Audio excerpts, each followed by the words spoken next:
ஓம் அத்வைத தத்துவ பிரகாசகாய நமஹ. அத்வைத தத்துவத்தை, இரண்டற்ற மெய்ப்பொருள் தத்துவத்தை ஒளிர்விப்பவருக்கு, விளக்குபவருக்கு நமஸ்காரம். சுவாமிஜி அத்வைத சித்தாந்தத்தை மிக அழகாக தெளிவாக உபதேசிக்கக்கூடியவர். அத்வைத ஞான நிஷ்டையில் நிலைத்திருப்பவர். அவர் கூறுகின்ற உதாரணங்கள், அவருடைய வகுப்புகளை தொடர்ந்து கேட்டவங்களுக்கு தெரியும். இருப்பது தண்ணீர் மட்டுமே. அலை என்ற பெயரும் கடல் என்ற பெயரும் தண்ணீரின் மீது கற்பிக்கப்பட்டிருக்கின்றன. அதே மாதிரி நகை, தங்கம், அந்த உதாரணம் சொல்வார். இப்படி பல உதாரணங்களை சொல்லி அந்த மெய்ப்பொருள் தத்துவத்தை மிக எளிமையாக, மிக ஆழமாக நமக்கு மனசுல பதியற மாதிரி கற்றுத்தரக்கூடிய அற்புதமான ஒரு குரு. ஒரு மகா வாக்கியம் மாதிரி ஒரு சென்டென்ஸ் சுவாமிஜி சொல்வார். நம்ம எல்லாருமே மனசுல பதித்து கொள்ள வேண்டிய ஒரு விஷயம். ரொம்ப வருஷம் முன்னாடியே சுவாமிஜி இதை கிறிஸ்டலைஸ் பண்ணி வச்சிருந்தாங்க.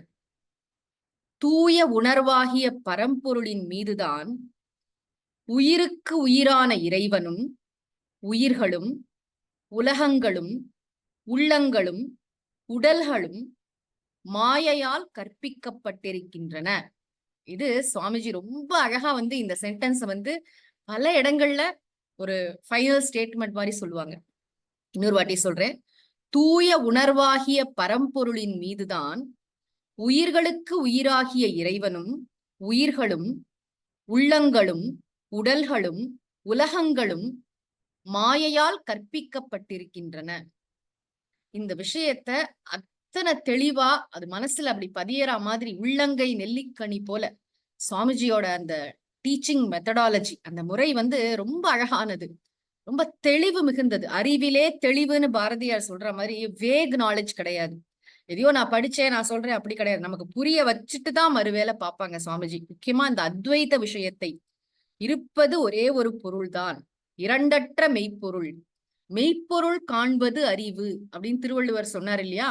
எப்பொருள் எத்தன்மை தாயினும் அப்பொருளை மெய்ப்பொருளாக காண்பதே அறிவு.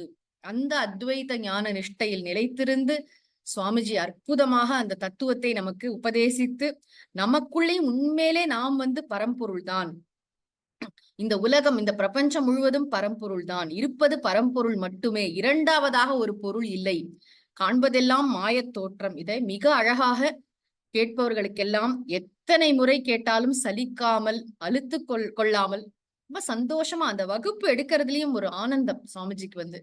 2 பேர் இருந்தாலும் சரி, 200 பேர் இருந்தாலும் சரி, எத்தனை பேர் இருந்தாலும் சரி, கற்றுக் கொடுக்கணும் அப்படிங்கிற அந்த ஒரு விழைவு சுவாமிஜிக்கு ரொம்ப அழகா. அது அது ஒரு பெரிய வரம் இல்லையா? சரஸ்வதியோட கட்டாட்சம்னு சொல்றோம் நம்ம.